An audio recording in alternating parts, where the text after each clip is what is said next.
కేంద్ర ఆర్థిక మంత్రి నిర్మలా సీతారామన్ తన దత్తత గ్రామమైనటువంటి పిఎం లంక పెదమైన లంకలో పేదలకు ఇళ్ల నిర్మాణము, మత్స్యకారులకు ఉపాధి కల్పించేటటువంటి నల్లి క్రిక్ కాలువ తవ్వకం పనులు చేపట్టకపోవడంపై ఆగ్రహాన్ని వ్యక్తం చేశారు. ఎందుకు పనులు చేపట్టలేదు అంటూ రాష్ట్ర ఆర్థిక మంత్రి బుగ్గన రాజేంద్రనాథ్ చీఫ్ విప్ మధునూరి ప్రసాదరాజులను నిలదీశారు. పశ్చిమ గోదావరి జిల్లా నరసాపురం మండలం పిఎం లంకకు మంగళవారం ఆమె విచ్చేశారు. 8 ఏళ్ల క్రితం ఈ గ్రామాన్ని ఆమె దత్తత తీసుకుని పలు అభివృద్ధి పనులు చేపట్టారు. గ్రామంలోని డిజిటల్ భవనంలో శిక్షణ పొందినటువంటి నిరుద్యోగులకు సర్టిఫికెట్లు ప్రదానం చేశారు.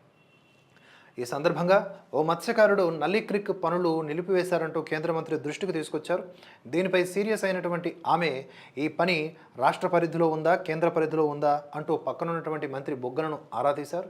దీంతో తడబడిన బుగ్గన మధునూరి ఇద్దరు ఒకరి మొహాలు ఒకరు చూసుకున్నారు. పనులు తిరిగి ప్రారంభించేందుకు రీఎస్టిమేషన్ వేయిస్తున్నామని, ఆ తర్వాత మధునూరి సమాధానం ఇవ్వగా పనులు ప్రారంభానికి ఇంకా ఎన్ని రోజులు పడుతుందంటూ నిర్మల నిలదీశారు. తాను అమరావతి వెళ్లి పరిశీలిస్తామని బొగ్గన చెప్పడంతో ఆమె శాంతించారు. గ్రామంలో చాలామందికి ఇళ్లు లేవని, వారందరికీ సొంత గృహాలు నిర్మించాలని సర్పంచి కొల్లాటి కనకదుర్గ కేంద్ర మంత్రిని కోరారు.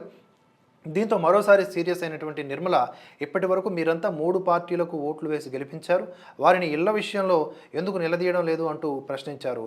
కలెక్టర్ సుమిత్ కుమార్ గాంధీని పిలిపించి వచ్చే నెల 5వ తేదీలోపు అర్హులైన లబ్ధిదారుల జాబితా తనకు కావాలని ఆదేశించారు. కేంద్ర మంత్రితో కూడా ముట్టికాయలు వేసుకుంటే కానీ మారని పరిస్థితులు. ఏం చేస్తాం, అది ఎలా ఉంది మరి.